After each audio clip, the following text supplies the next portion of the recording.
Sun next ആപ്പിലൂടെ നിങ്ങളുടെ ഇഷ്ടപരമ്പരകൾ സംപ്രേക്ഷണ ശേഷം തികച്ചും സൗജന്യമായി കാണൂ.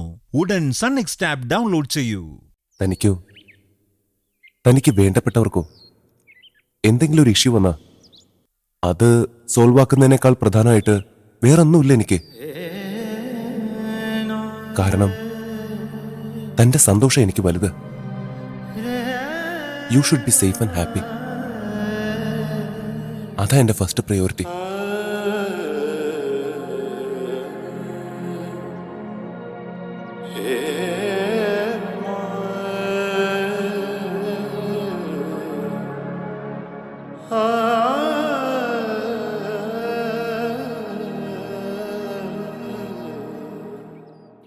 അതിനുവേണ്ടി ഞാൻ എന്തും ചെയ്യും.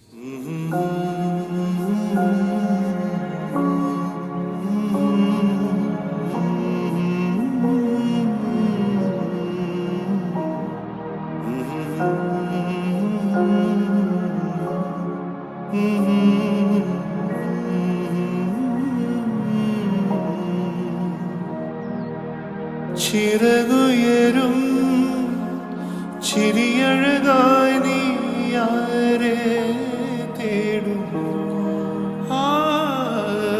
മുകിലുകളാ മഴയെഴുതുന്നൊരു തീരാ സംഗീതം.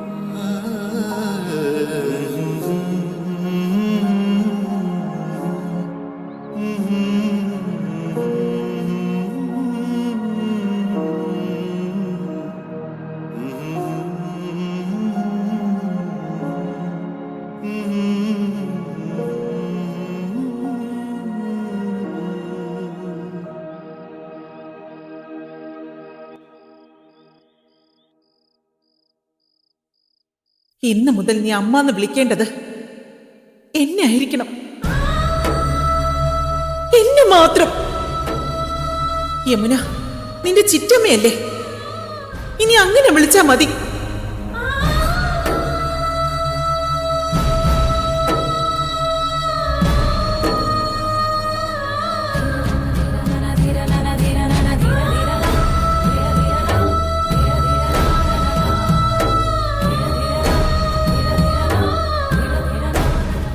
ഇതാ എന്റെ അമ്മ. ഞാൻ ഇന്ന് ജീവിച്ചിരിക്കുന്നത് തന്നെ എന്റെ അമ്മ ഉള്ളതുകൊണ്ടാ. ഇനി എന്റെ മരിച്ചുപോയ അമ്മ ജീവനോട് തിരിച്ചു വന്നാൽ പോലും ഈ അമ്മയ്ക്കൊപ്പമേ നിൽക്കൂ.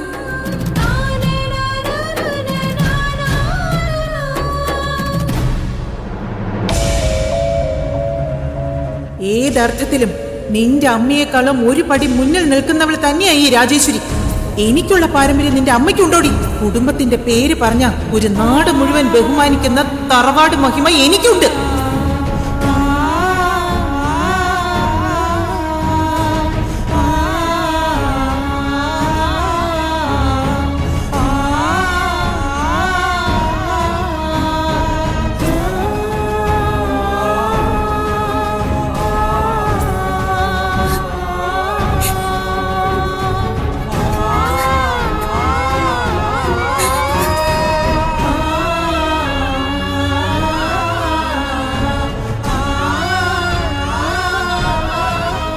മീര,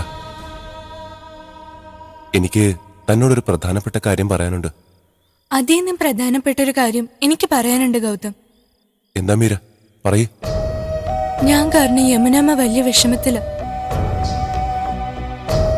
ഇത്രയും തകർന്ന അവസ്ഥയിൽ യമുനാമ്മയെ ഞാൻ ഇന്ന് വരെ കണ്ടിട്ടില്ല ഗൗതം. എന്താ കാരണം?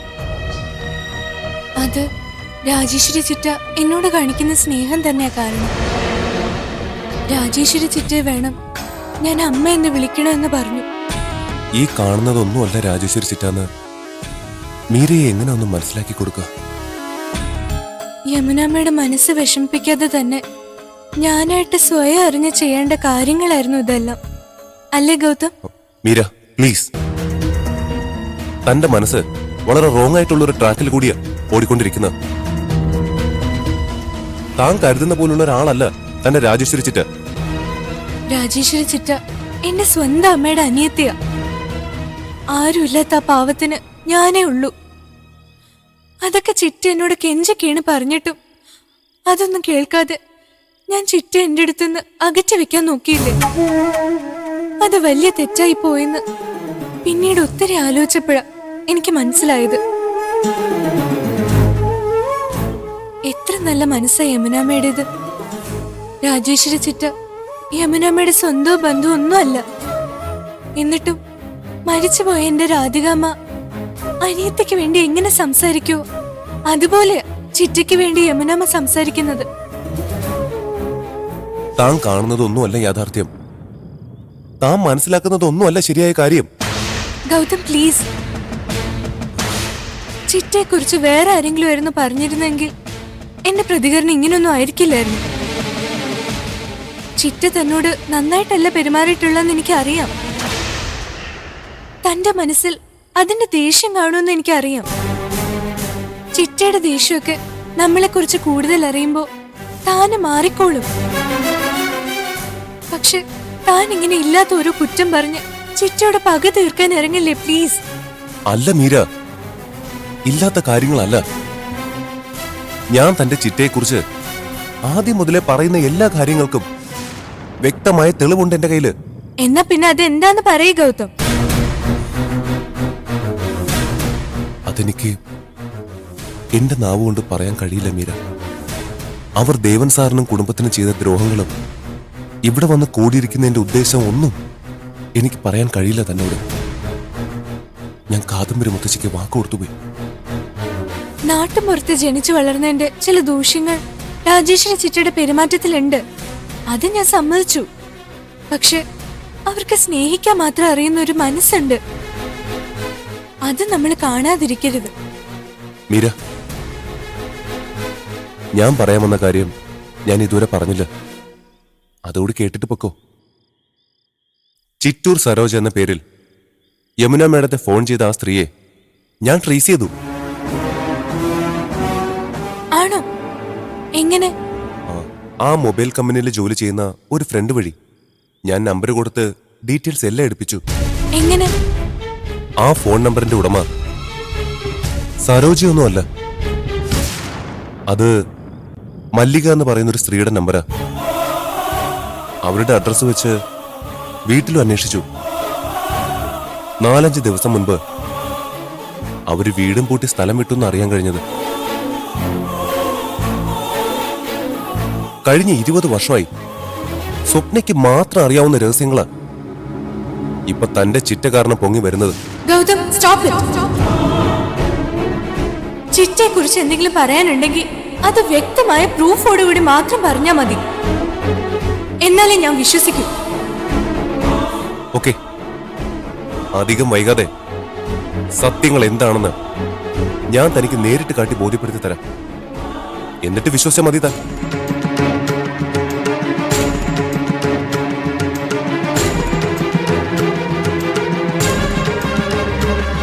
ചിറ്റൂർ സരോജോ? ചേച്ചിയുടെ പേര് ചിറ്റൂർ സരോജ എന്നാണോ?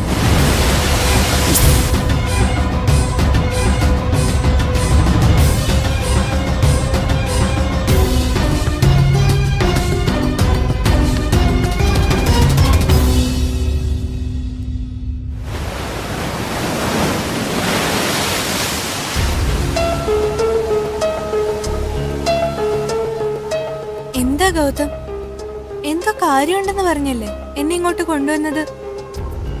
ഇങ്ങനെ കാറ്റും കൊണ്ട് വെറുതെ നടക്കാനാണോ? ഇവിടെ വെച്ചല്ലേ അന്ന് ആ ചിറ്റൂർ സരോജ സംഭവം നടന്നത്? അതെ.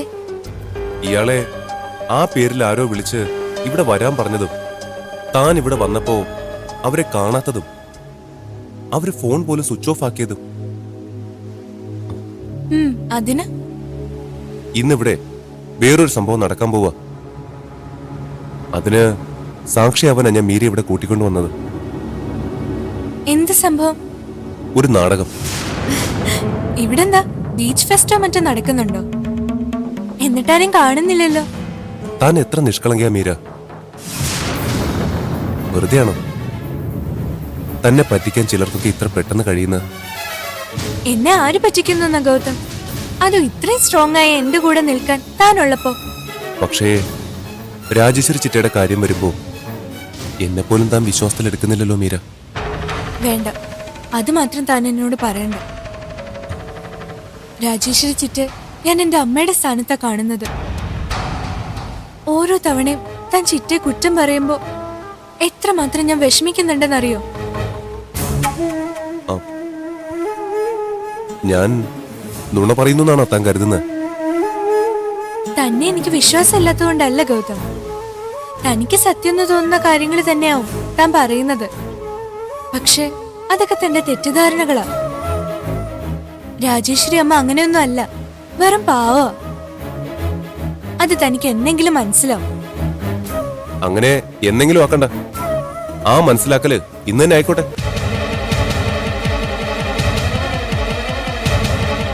പക്ഷേ കാര്യങ്ങൾ മനസ്സിലാക്കാൻ പോകുന്നതും തിരിച്ചറിയാൻ പോകുന്നതും ഞാനായിരിക്കില്ല, മീരയായിരിക്കും. എന്ത് കാര്യം? താൻ അമ്മയെ പോലെ സ്നേഹിക്കുന്ന, കണ്ണും പൂട്ടി വിശ്വസിക്കുന്ന തന്റെ രാജേശ്വരി ചിറ്റയുടെ തനി സ്വരൂപം. മതി, ഞാൻ പോവാ. ഏയ് മീര, മീര നിക്ക്, മീര ഒന്ന് നിക്ക്. മീര, ഏയ് മീര, താനൊന്ന് ക്ഷമിക്ക്. ഒരു പ്രാവശ്യം ഒന്ന് എന്റെ കൂടെ നിക്ക് പ്ലീസ്. രാജേശ്വരി ചിറ്റ ചെയ്തു കൂട്ടിയ കാര്യം മുഴുവൻ അവർ സ്വയം ഏറ്റു പറയുന്നത് ഞാൻ കാണിച്ചു തരാം. സ്വയം കാണുകയും കേൾക്കുകയും ചെയ്യുമ്പോ മീരയ്ക്ക് മനസ്സിലാവും തെറ്റിദ്ധാരണകൾ പറ്റിയതൊന്നും എനിക്കായിരുന്നില്ലെന്ന്. താൻ എന്ത് ചെയ്യാൻ പോവാ?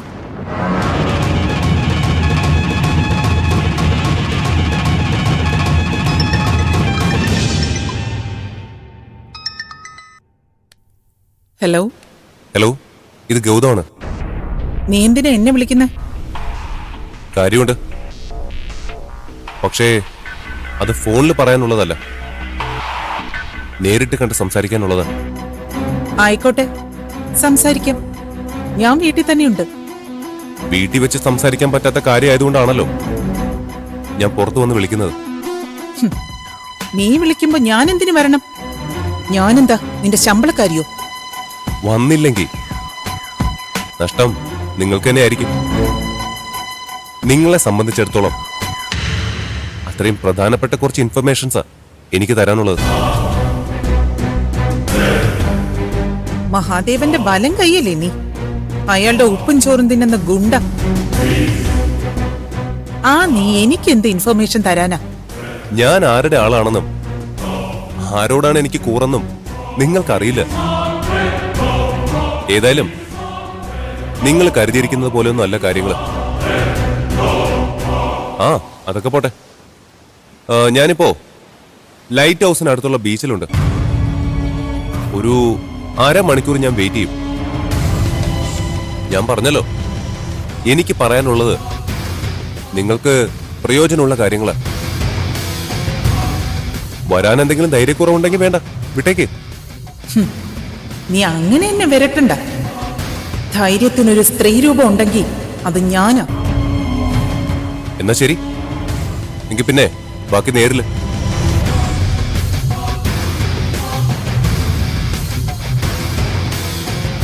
എന്തിനാ ഗൗതം ഇങ്ങനെ ഒരു നുണയൊക്കെ പറഞ്ഞ് രാജേശ്വരി അമ്മയെ വിളിച്ചു വരുത്തുന്നത്? അല്ലെങ്കിൽ അവര് ഞാൻ വിളിക്കുന്നിടത്ത് വരുമെന്ന് തനിക്ക് തോന്നുന്നുണ്ടോ? അവരിവിടെ വരുത്തിയേ പറ്റൂ എനിക്ക്. അതെന്റെ ആവശ്യമാണ്. തന്നെയും തന്റെ കുടുംബത്തിനെയും ഒരാപത്തും വരാതെ കാത്തു രക്ഷിക്കണമെന്ന് കാദംബരി മുത്തശ്ശി എന്നെ പറഞ്ഞേൽപ്പിച്ചിട്ടാ പോയത്. അതുകൊണ്ട് ചില സത്യങ്ങൾ മീര സ്വയം കണ്ടും കേട്ടും ബോധ്യപ്പെട്ടേ പറ്റൂ. അതിന് ഇതല്ലാതെ വേറെ വഴിയില്ല.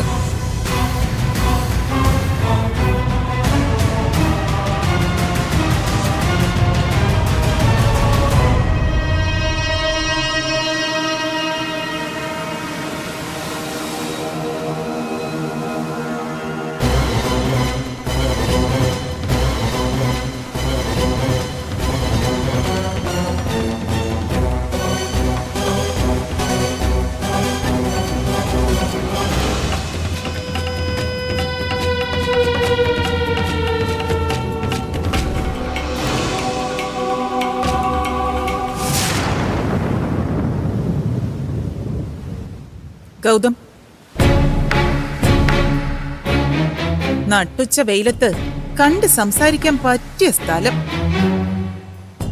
ചില രഹസ്യങ്ങൾ ചുരുളഴിയുമ്പോ അതിന് ഏറ്റവും നല്ല സാക്ഷി കടൽ തന്നെയാണ്. കാരണം കടലിന്റെ അടിത്തട്ടിൽ ഉള്ളിടത്തോളം രഹസ്യങ്ങൾ മനുഷ്യന്റെ മനസ്സിൽ മാത്രമാണ് ഉള്ളത്. നിന്റെ വാചക കസർത്ത് കേൾക്കാനൊന്നും അല്ല ഞാൻ വന്നത്. നിനക്കെന്താ എന്നോട് പറയാനുണ്ടെന്ന് പറഞ്ഞത്? അത് പറയേ. പറയാം. പറയാനുള്ളത് ഞാൻ പറയാം. പക്ഷേ അതിനു മുൻപ് എന്റെ ഒരു ചെറിയ സംശയം മാഡം തീർത്തു തരണം. ധൈര്യത്തിന്റെ സ്ത്രീരൂപമാണെന്നല്ലേ മാഡം അവകാശപ്പെടുന്നത്? എനിക്ക് അവകാശവാദങ്ങളൊന്നും ഇല്ല ഗൗതം. കാര്യങ്ങൾ പ്രവർത്തിക്കാനുള്ള ധൈര്യമില്ലാത്ത വെറും പറച്ചിലിൽ ഒതുക്കുന്നവർക്കാണ് അതിന്റെ ആവശ്യം. പറയുന്ന കാര്യങ്ങൾ ചെയ്ത് കാണിച്ച എനിക്ക് ശീലം.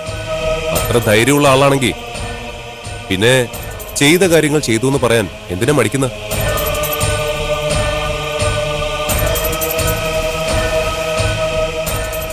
പാർവതിപുരത്ത് എത്തുമ്പോ തന്നെ ദേവൻ സാറിനെ കൊല്ലാൻ ആളെ വിട്ടതും ഊരാളിക്കാവിൽ പോയിട്ട് വരും വഴി അദ്ദേഹത്തെ ആക്രമിക്കാനും കൊക്കയിൽ തള്ളാൻ ആളെ ഏർപ്പാടാക്കിയതും നിങ്ങളല്ലേ?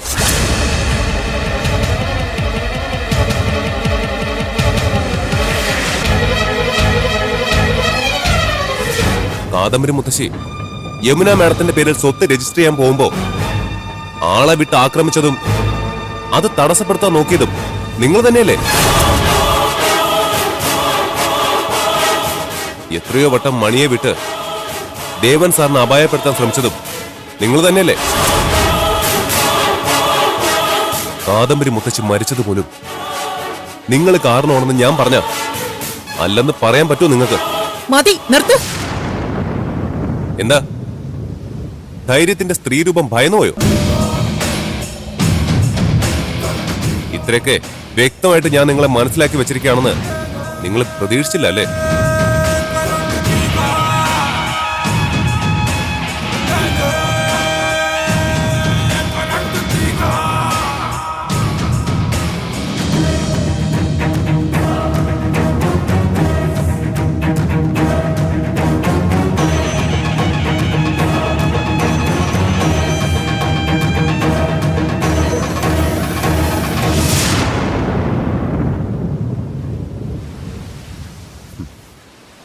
ഞാൻ ഈ പറഞ്ഞ കാര്യങ്ങളെല്ലാം നിങ്ങൾ ചെയ്തു കൂട്ടിയ തന്നെയാണെന്ന് വിജനമായ ഈ കടപ്പുറത്ത് വെച്ചെങ്കിലും തുറന്ന് സമ്മതിക്കാനുള്ള ധൈര്യം കാണിക്കേ.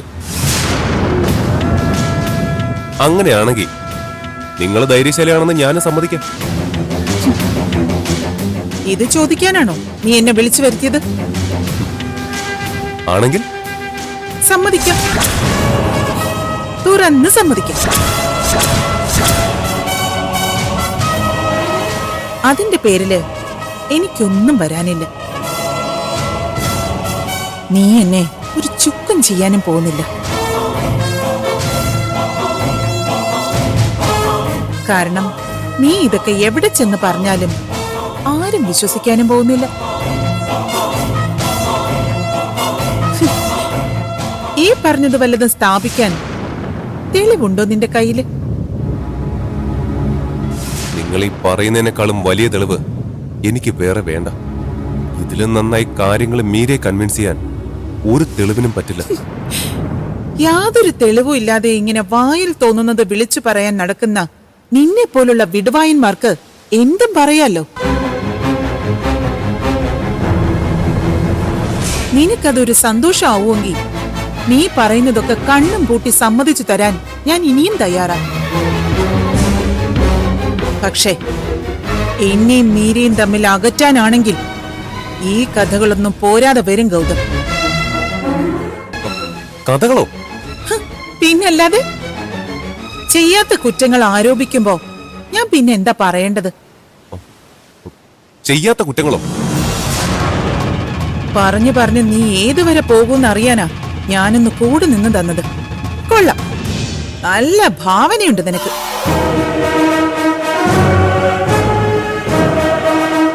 ദേവേട്ടന്റെ ഡ്രൈവർ പണിയൊക്കെ മതിയാക്കി നീ വല്ല കഥ എഴുത്തിലേക്കും തിരിയും, നന്നായി ശോഭിക്കും.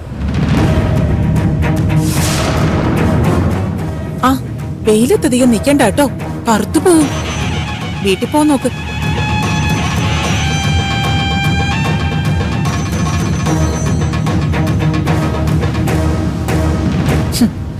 നിന്റെ കൂടെ വീട്ടിൽ നിന്ന് ഇറങ്ങിയതാ മീര. അവൾ ഇപ്പോഴും നിന്റെ കൂടെ തന്നെ ഉണ്ടെന്ന് മനസ്സിലാക്കാനുള്ള ബുദ്ധിയൊക്കെ എനിക്കുണ്ടടാ പമ്പര വിഡ്ഢി.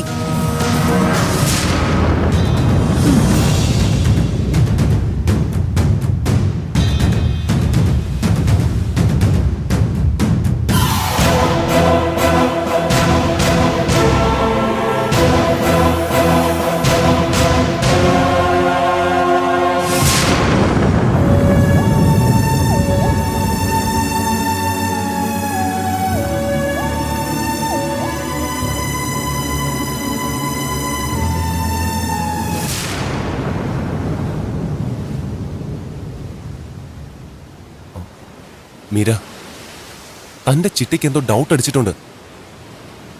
അതുകൊണ്ടാ അവര് നിന്ന നിൽപ്പിൽ മലക്കം മറിഞ്ഞത്. മതി ഗൗതം, ഇനി താനൊന്നും പറയണ്ട. ഇതോടെ മാറേണ്ടത് തന്റെ തെറ്റിദ്ധാരണകളാ. എന്റെ മനസ്സിൽ ഗൗതമിന് ഞാൻ തന്നിട്ടുള്ളത് വലിയൊരു സ്ഥാനം. അതില്ലാതായ വലിയ സങ്കടമായി പോവും എനിക്ക്.